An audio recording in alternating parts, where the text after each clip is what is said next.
सुनग छौरी बाजार बहली, सुनग छौरी बाजार बहली, सुनग छौरी बाजार बहली, तोर दुकान में लेबो खाली, बोल हौले हौले गे तोरा दुकान में है गे छौरी, मीठा दुनु तोहर आम छ।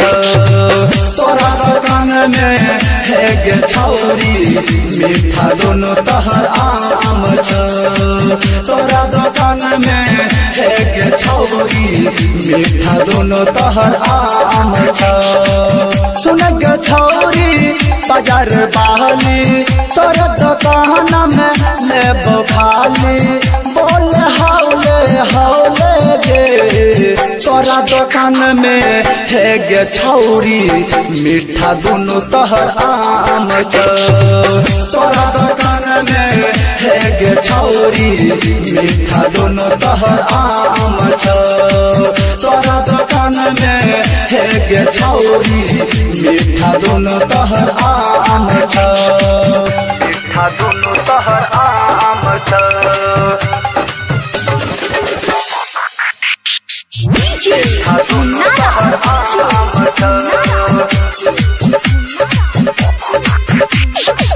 तोरा दुकान में है गे छौरी, मीठा दुनु तोहर आम छ।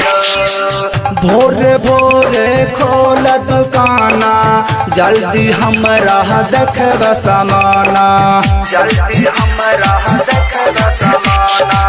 बोनी कराबल छियो परेशाना, आके खोल तू अपन दुकाना, आके खोल तू अपन दुकाना।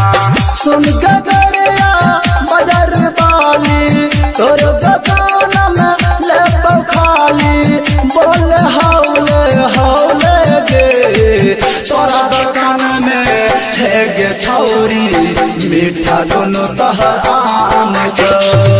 तोरा दुकान में है गे छौरी, मीठा दुनु तोहर आम छ।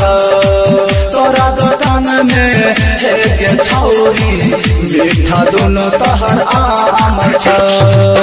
मीठा दुनु तोहर आम छ। मीठा दुनु तोहर आम छ। तोरा दुकान में है गे छौरी, मीठा दुनु तोहर आम छ। छटकी छटका बरकी बरका, नैल बौ छौरी तर तरका, नैल बौ छौरी तर तरका। खाय में आबै छी जब माजा, जब तक माल रहै छी ताजा, जब तक माल रहै छी ताजा। सुन के छौरी टिकला बाली, तोर दुकान में लेबो खाली, बोल हौले हौले गे तोरा दुकान में है गे छौरी, मीठा दुनु तोहर आम छ। तोरा दुकान में है गे छौरी, मीठा दुनु तोहर आम छ। तोरा दुकान में है गे छौरी, मीठा दुनु तोहर आम छ। Recording studio Raxaul Raghunathpur.